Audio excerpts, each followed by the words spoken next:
Qozog'iston Majlisi a'zosi Ermurod Babiy davlat sirlariga kirish huquqiga sobiq yuqori lavozimli amaldorlarning chet elga safar qilinishini qonuniy ravishda cheklashni taklif qildi.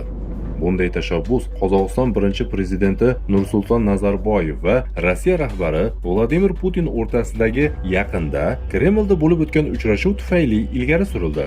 Qariyb 30 yil davomida mamlakatni boshqargandan so'ng sobiq Qozog'iston prezidenti Nazarboyev Moskvada paydo bo'lib, Kremlda Rossiya prezidenti Putin bilan uchrashdi.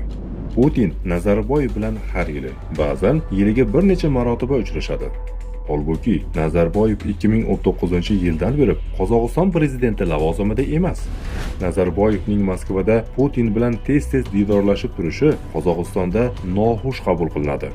Uning bir necha kun avvalgi uchrashuvi ham mamlakatda xavotir va tashvish uyg'otgan. Jumladan prezident To'qayevning ham jahlini chiqargan.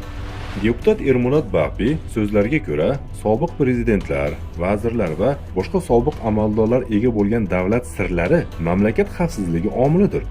Shuning uchun ularning xorijga chiqishiga huquqiy to'siq kerak deb hisoblaydi. Babiy Nazarboyevning Moskvaga yelib yugurib qilgan safarlarini o'z manfaati yo'lida tilanchilik qilish deb ta'rifladi. Bu urinishlar Qozog'iston yoki qozoq xalqi tashvishi emasligini, sodir bo'layotgan voqealardan mamlakat uchun siyosiy foyda ko'rmayotganini aytdi. Putin Nazarboyev uning oilasi va yaqinlari xavfsizligi kafilidir.